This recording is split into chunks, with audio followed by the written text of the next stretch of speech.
హైదరాబాద్ లో నేపాలీ గ్యాంగ్ మరో భారీ చోరీకి పాల్పడింది. గచ్చిబౌలిలోని హిల్ రిచ్ విల్లాలో నివాసం ఉంటున్న వ్యాపారవేత్త ఇంట్లో సుమారు కిలో బంగారు ఆభరణాలు, వజ్రాలను ఈ ముఠా అపహరించింది.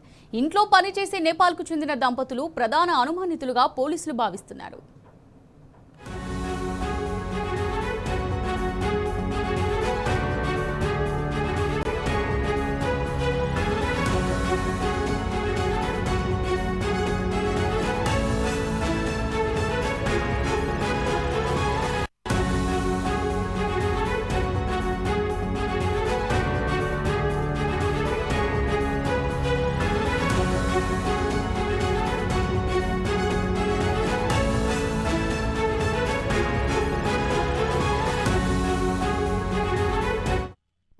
రైట్ గా దీనికి సంబంధించి మరిన్ని డీటెయిల్స్ మా క్రైమ్ బ్యూరో చీఫ్ భాస్కర్ అందిస్తారు. భాస్కర్, మరి హైదరాబాద్ లో నేపాల్ గ్యాంగ్ చోరీకి సంబంధించి మీ దగ్గర ఉన్న డీటెయిల్స్ ఏంటి? రాష్ట్రంలో నేపాలీ గ్యాంగ్లకు సంబంధించినటువంటి దోపిడీ దొంగతనాలు కొనసాగుతూనే ఉన్నాయి. పోలీసులు ఎన్ని చర్యలు తీసుకుంటున్నామని చెప్తున్నా అవి కేవలం మాటలకు మాత్రమే పరిమితం అవుతున్నాయి. తాజాగా సైబరాబాద్ కమిషనరేట్ పరిధిలోని గచ్చిబౌలి పోలీస్ స్టేషన్ లో భారీ చోరీ జరిగింది. గచ్చిబౌలి హిల్ రిచ్ విల్లాలో నివాసం ఉంటున్నటువంటి వ్యాపారవేత్త ఇంట్లో సుమారు కిలో బంగారు ఆభరణాలు, వజ్రాలతో నేపాలీ గ్యాంగ్ పరారైంది. ఇంట్లో పనిచేసే నేపాలీ గ్యాంగ్ చెందినటువంటి భార్యాభర్తలు ప్రధాన అనుమానితులుగా భావిస్తున్నారు పోలీసులు. నెల రోజుల క్రితమే వీరిని పనిలో పెట్టుకున్నటువంటి వ్యాపారవేత్త దాదాపు 20 రోజుల క్రితం యజమాని కుటుంబంతో ముంబైకి వెళ్లి ఆదివారం తిరిగి వచ్చేసరికి ఆ ఇంట్లో ఉన్నటువంటి నేపాలీ గ్యాంగ్ దంపతులు కూడా ఎవరు లేకపోవడంతో ఒకసారిగా ఆశ్చర్యానికి గురయ్యారు. ఇంట్లో తాళాలు పగలగొట్టినట్లు ఎలాంటి గుర్తులు లేకపోవడంతో మొదట వారు చెప్పకుండా వెళ్లిపోయారని భావించినటువంటి వ్యాపారవేత్త పూజ గదిలోని విగ్రహానికి ఉన్న బంగారు గొలుసు, తదుపరి జరిపిన తనిఖీల్లో మరిన్ని ఆభరణాలు మాయమైనట్లు గుర్తించారు పోలీసులు. ప్రస్తుతానికి వ్యాపారవేత్త ఫిర్యాదుతో పోలీసులు సంఘటనా స్థలానికి చేరుకొని సీసీ ఫుటేజ్ ను పరిశీలిస్తున్నారు. రంగంలోకి దిగినటువంటి ప్రత్యేక బృందాలు నిందితుల కోసం గాలిస్తున్నట్టుగా చెప్తారు. అయితే వ్యాపారవేత్త వచ్చి చూసేసరికి వాళ్ళు లేకపోవడంతో అక్కడ ఉన్నటువంటి కెమెరాల ఆధారంగా దాదాపు 3 రోజుల క్రితమే వాళ్ళు ఇక్కడి నుంచి వెళ్ళిపోయినట్టుగా తెలుస్తోంది. వెళ్తూ ఇంట్లో ఉన్నటువంటి బంగారు ఆభరణాలతో వాళ్ళు వెళ్ళిపోయినట్టుగా తెలుస్తోంది. ఇంత జరుగుతున్నా రాష్ట్ర వ్యాప్తంగా హైదరాబాద్, సైబరాబాద్, రాచకొండ ఈ పరిధిలో అనేక దొంగతనాలు జరుగుతున్నా ఇటీవల జరిగినటువంటి రిటైర్డ్ డీజీకి సంబంధించినటువంటి భార్యను హత్య చేసి ఎత్తుకెళ్లినటువంటి బంగారు ఆభరణాలు ఎత్తుకెళ్లినటువంటి గ్యాంగ్ ఇంతవరకు పట్టుకున్నటువంటి పరిస్థితి ఓవైపు హైదరాబాద్ లో ఉండగా, మల్కాజ్గిరిలో రిటైర్డ్ ప్రొఫెసర్ దంపతులపై దాడి చేసి బంగారు ఆభరణాలు ఎత్తుకెళ్లారు. అది ముగియక ముందే నేరుగా వాళ్ళ సైబరాబాద్ పరిధిలో ఒక విల్లాస్ లో ఇంట్లో ఓనర్స్ లేనటువంటి సందర్భంలో మొత్తం బంగారు ఆభరణాలు, వజ్రాలతో ఉడాయించినటువంటి పరిస్థితి కనిపిస్తోంది.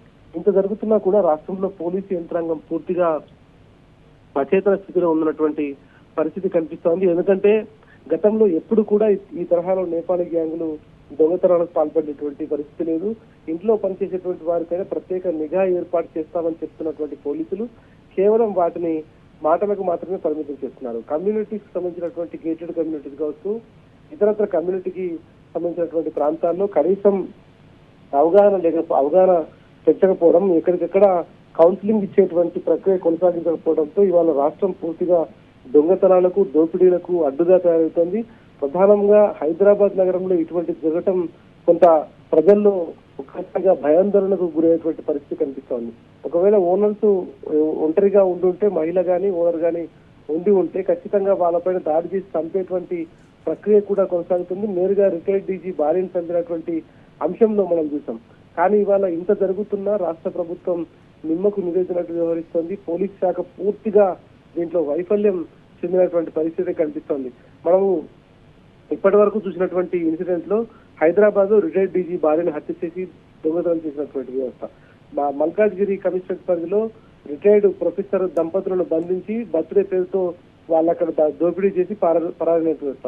ఈ 2 గ్యాంగుల్లో ఇప్పటికే దాదాపుగా మొదటి రిటైర్డ్ డీజీ భార్యకు సంబంధించినటువంటి అంశంలో ఆ గ్యాంగ్ ఇప్పటికే దేశం దాటిపోయింది. వాళ్ళు నేపాల్కి వెళ్ళిపోయారు. వాళ్ళు ఇంతవరకు దొరకలేదు. దాంట్లో రికవరీ కూడా జరగలేదు. ఇక సైబరాబాద్ మల్కాజ్గిరి పరిధిలో ఉన్నటువంటి దాంట్లో కేవలం తూతు మంత్రంగా 2-3 అరెస్ట్ చేసినప్పటికీ రికవరీ పూర్తి స్థాయిలో జరగలేదు. ఇక రీసెంట్ గా సైబరాబాద్ పోలీస్ కమిషనరేట్ పరిధిలో జరిగినటువంటి ఇన్సిడెంట్ చూస్తా ఉంటే అసలు పోలీస్ వ్యవస్థ ఉందా లేదా అనేటువంటిది అర్థం కావట్లేదు. సైబరాబాద్ పరిధిలో ప్రధానంగా అడ్మినిస్ట్రేషన్ పూర్తిగా లేకుండా పోయింది. కనీసం ఇక్కడ ఉన్నటువంటి అధికారులకు ఎప్పటికప్పుడు గైడ్ చేయడం, సూపర్వైజింగ్ చేయడం అట్లాంటి వ్యవహారం ఏది కూడా కనిపించకపోవడం పక్కన పెడితే కనీసం నైట్ పెట్రోలింగ్ వెహికల్స్ కావచ్చు, అక్కడ ఉన్నటువంటి కమ్యూనిటీస్ లో ఇంత జరుగుతుంటే కమ్యూనిటీస్ లో ఉన్నటువంటి వారిని వాళ్ళకి కౌన్సిలింగ్ ఇవ్వడం కావచ్చు, వాళ్ళ వివరాలు సేకరించడం కావచ్చు, ఓనర్స్ ఉన్నారా లేరనేటువంటి విషయాన్ని కూడా తెలుసుకోకుండా కనీసం సెక్యూరిటీ దగ్గర, గేటెడ్ కమ్యూనిటీ ఉన్నటువంటి సెక్యూరిటీ దగ్గర కూడా ఇట్లాంటి వివరాలు లేకపోవడంతో ఒక్కసారిగా సైబరాబాద్ ఉలిక్కి పడుతున్నటువంటి పరిస్థితి.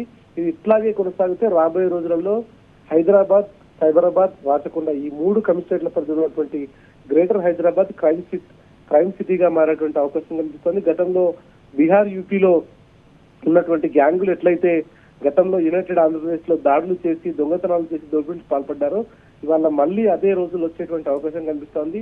ఇప్పటికీ ఇంత జరుగుతున్నా దాదాపు 3 నెలల కాలం గడుస్తా ఉన్నా కూడా కనీసం పోలీసులు ఇంతమంది ప్రాణాలు పోతున్నా, దోపిడీ దొంగతనాలు ఆగకపోయినా కనీసం వాటిపైన సూపర్విజన్ లేకపోవడం, ఎంతసేపు పత్రికా ప్రకటనలకే పరిమితం కావడంతో ప్రజలకు ధనమాన ప్రాణాలకు ఎక్కడా కూడా సేఫ్టీ లేకుండా పోతుంది అనేటువంటిది మాత్రం చాలా స్పష్టంగా తెలుస్తా ఉంది. Amulya. Right, thank you Bhaskar.